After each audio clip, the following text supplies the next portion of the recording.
Christmas time is here. It's a jolly good time of the year. Merry Christmas all, and a happy New Year.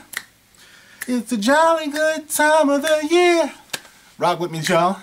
What up? This is the Gospel According to Mark with a C. He is I and I am he. Just taking some time to tell you exactly what's on my mind. And today I want to say Merry Christmas to everyone out there who celebrates. And I want you to know that I'm rocking with you. Not only that, but as always during the holiday season, I like to remind people that it might seem like the whole world is up, the whole world is partying, the whole world is rich and getting all the things that they deserve and don't deserve. But for everyone out there who might be down on the holidays, remember, it's not just you. You're just keeping it real because you know that it's not all that it's cracked up to be. Sometimes you think about the past, sometimes you think about the ones you've lost, the ones you've loved, and I've been there. So I want to remind you guys, you're not alone. Stay up. One of my friends just was talking to me yesterday about a family, a good friend of her family, who got burned out of their house. All right, the whole house burned to the ground. All of their belongings are gone. The day before Christmas, or a couple of days before Christmas, they literally had to jump out of the window to save their lives. There was a baby involved that had to be dropped out of the window to waiting arms. And thank God that they're all alive, because we've all seen stories like this where it didn't have to be that way. So in a situation like this where you've lost everything, there's a couple of ways you can look at it. Either you can be distraught that you lost everything, all of your clothes, all of your belongings, everything. Or you can be thankful to still be together in this holiday season, in this life. Because God knows every day is a miracle. None of us really figure out what this life is, but for some reason we end up sharing a consciousness where we're all self-aware. And whether you believe in this or whether you believe in that, it is something to be valued, it's something to be cherished every single moment.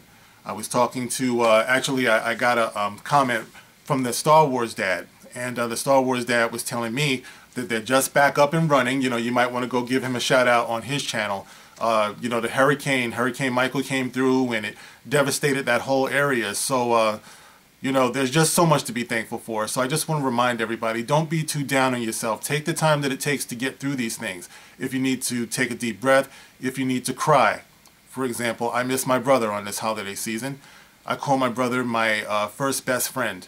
And Christmas was our season, you know, growing up and everything. So, oh my gosh, I have a flood of memories that come through. And, you know, I just love to, you know, give him a big old hug. I just love to hear his voice again. And it just seems so unnatural that he's not here. So sometimes it really does bring me down. And, you know, I just remember all the things that I still have. You know, it's like I have my son to hold and, you know, and to laugh with. You know, we were laughing earlier today and everything, you know. And, you know, you find your blessings wherever you can. And you have to be honest about it, guys. All right? Don't get too down on life where you tell yourself that there's no reason to go on. There is. There absolutely is. You know, just be honest about it. Look around, open up your eyes, and allow people to help you to get through it. And that's what we're all here for, in part. So thank God for the gift of life and this miracle that we're living here. So, all right, guys, you know, enough of my soapboxing. I want to go on and talk about this story that I've been seeing and kind of like halfway following. But I feel like I should talk about this because it involves one of my lifelong heroes. Now, I don't have a lot of heroes in my life. It's a very, very short list. But Captain Kirk is one of them. Now, he's a fictional character, nonetheless, I understand, but he is played by William Shatner. So I've always been grateful to William Shatner for his portrayal of one of my heroes, Captain Kirk. Now, recently, William Shatner has gotten himself in trouble for giving his opinion about, I guess, the age-old classic Christmas carol, Baby It's Cold Outside, or Christmas song, Baby It's Cold Outside. Now, recently, today's critics, the SJWs, the NPCs, whatever you want to call them, have decided and they've determined that Baby It's Cold Outside is something that should be no longer celebrated. It shouldn't be sung. That's it. That's enough. Even if it is cold outside, even if you are a baby, You should not put these words together. Baby, it's cold outside. You should not say it's cold outside, baby. You should not say it's baby cold outside or it's cold baby outside or whatever. None of it. All right. So William Shatner has decided that it's fucking ridiculous. And he sounded off on it, and there's been some backlash against the iconic actor. And I want to talk about this because, baby, it's ridiculous. So let me show you this article, guys. This is in Newsweek.com, and it starts off by saying, William Shatner blasted. Oh, I bit my tongue. William Shatner, let me calm down. Oh, blood. My blood. Oh, God. Oh, it's kind of tasty. I could be a vampire. Okay, William Shatner blasted for hysterical the hashtag #MeToo comments, and then it says in quotes, "You are in denial" by Catherine Hynet. Okay, and it goes on to say, William Shatner has received backlash online for his controversial take on the hashtag #MeToo movement. On Saturday, he tweeted that women are using the movement, quote, as a weapon when they don't get their way. Such actions, he added, led to a hysterical circus that's both comic and sad. And then it has a tweet by William Shatner, and it says, "I'm offended that you use that without even understanding my issue. It shows ignorance, Spock. My issue is that women use Me Too as a weapon when they don't get an autograph, when they don't get their way, etc. And the circus that ensues is comical and sad and hysterical." And then he has a little emoji here of this guy rolling his eyes. And then Sue M writes back, "No hiding. I thought maybe you'd like to hear what another guy thought about the issue. I guess not. I should have prefaced my tweet with posting for commentary only. If you're offended, then well." And it goes on to say, although a number of users praised his tweet, others criticized the actor. What else do they use as a weapon? Rape accusations? Let's go back to the days when women were constantly disbelieved, shall we? You were in denial about the scale of sexual harassment, unfortunately, commented user 20 Madison. The 87-year-old was tweeting. Okay, now there's the problem right there. William Shatner, if you're 87, you shouldn't be tweeting. No, sir. If you're 87, you've lived several lifetimes. There is no way in the world you can be relevant at this point. William Shatner, with all due respect, I say this because times are changing. You can basically say nothing anymore without risking any type of blasting and roasting or whatever you want to say. You're too old with respect to have to put up with this type of bullshit, William Shatner. That's all I'm saying. I mean the utmost respect when I say this, okay? It's like we are in the thumbs up and thumbs down society. Everybody thinks they can chime in on anything somebody says, and anybody can be offended by anything. That is what your 87-year-old self is finding out, William Shatner. Going on. The 87-year-old was tweeting in the wake of a recent interview with Daily Mail TV, in which he defended classic Christmas song, "Baby, It's Cold Outside."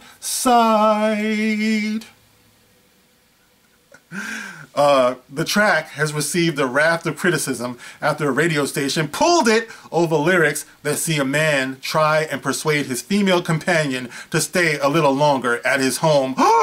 You don't say. No way. I would never, ever in my life try to persuade a female to stay in my home. No. Anyone who would do that is just twisted and malformed. I can't believe it. Shatner said that while the hashtag #MeToo movement was great, it often is used inappropriately. If you look back at things that were written and said 20, 30 years ago, it's a different context, and you've got to judge it by that context. Spock.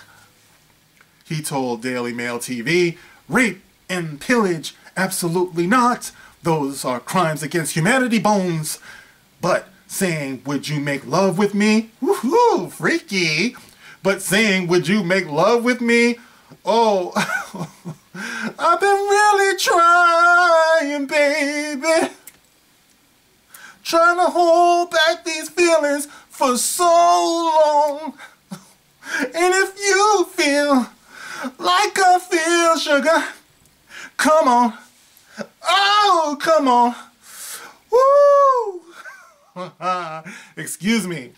But saying, would you make love with me? And the opposing party says yes or no. I can't fandom. What's wrong with that? Me neither. It's all right with me, baby. It's like saying, would you have dinner? Would you like to write a song with me? Would you do an interview? I'm not insulted by you asking me to do an interview. Maybe it's my mindset bones based on the years I've lived, but I'm trying to be fair and I don't see the problem, Spock. It's become hysterical, Scotty, he added. It's a whole new culture. The whole business has changed. The whole man-woman relationship has changed to a severe degree. Shatner appeared on Daily Mail TV to promote his new Christmas album, Shatner Claus, which features duets with Iggy Pop, Henry Rollins, and Brad Paisley, among others, I'm sure. The actor, who told the outlet he had recently taken a training class on sexual harassment in the workplace, has also been accused of mansplaining. God, I hate that term. Whenever you talk logic to somebody, oh, now he's mansplaining. Oh, fuck off with that. Going on Wednesday, for example, some Twitter users criticized his advice to a woman who said she had experienced persistent sexual harassment at work.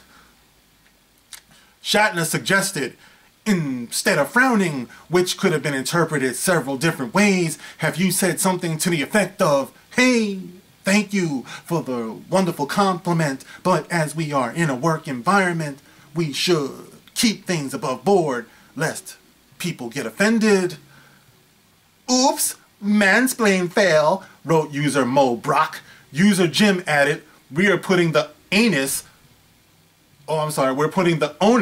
on receiver and not giver. I have no doubt that you mean nothing by your compliments, but the question is, how are they perceived? Oh look, that's the end. That's the end of the article. Wow, okay. So they didn't even let William Shatner get the last word there. Well look, I just want to say this, guys. It is getting out of hand. It's like, I know in my workplace, you know, there have been plenty of times on the job when I've had the advancements, unwelcome advancements, might I add, of women on the job. I've had my ass smacked. I've had my cheek pinched. You know what I'm saying? I've had arms put around me. I've had those big old jugs pressed upon me, and in hugs, friendly hugs, I'm sure. And I've never taken offense, guys. I mean, you can either tell someone you're interested or you're not interested. Now, of course, there are going to be some people who are persistent, and that is a clear case of harassment. But if you're about to go outside and it is cold, I don't see what the problem is with somebody saying, baby, it's cold outside.